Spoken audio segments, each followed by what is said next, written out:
we are at Walter Sisulu University to speak to the authorities about its state of readiness for the 2022 academic year. This is one of the biggest institutions of learning in the province with 5 campuses across the province. We are told that preparations are at an advanced stage. Now I'm joined by the spokesperson for the institution, Yonela Tukwayo. Thank you very much for your time, Yonela. We do understand that you receive quite a number of applications for each year. Tell us, was the situation the same this year as well?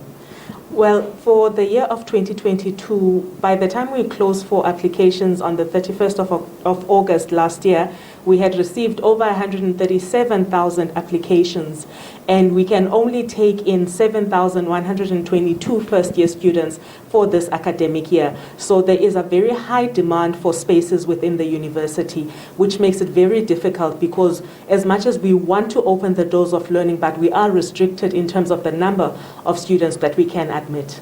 All right, and then in terms of the registration now, how far are you with that process?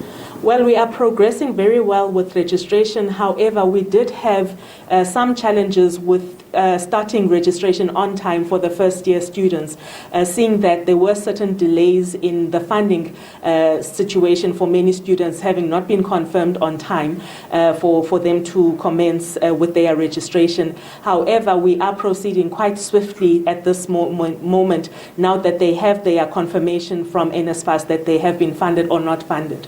So when can we expect the academic program to start? Well, we've had to extend registration to end on the 18th of February, and we will start classes on the 21st of February as a university.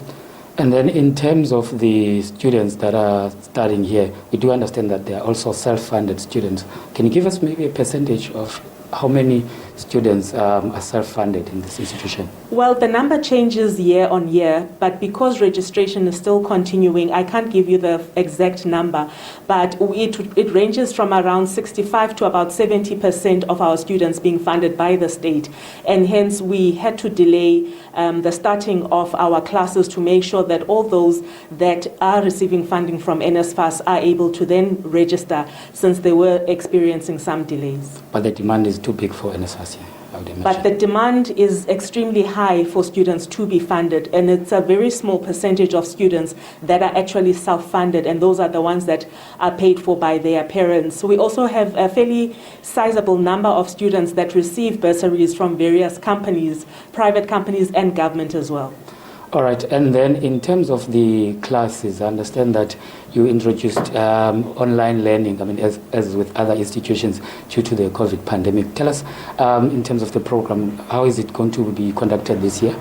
Well, we are still using a multimodal learning, which is a combination of face-to-face as well as online. And one of the things that we did very well as a university when COVID hit was to distribute laptops to all of our students. And we were the leading university in terms of distributing laptops. And it is a requirement for incoming students to have laptops so that we can continue with the dual learning system that we currently have. All right, thank you very much for your time, Yonela. That was the spokesperson of Walter Sisulu University, Yonela Tukwayo, giving us an update on the current situation here at Walter Sisulu University.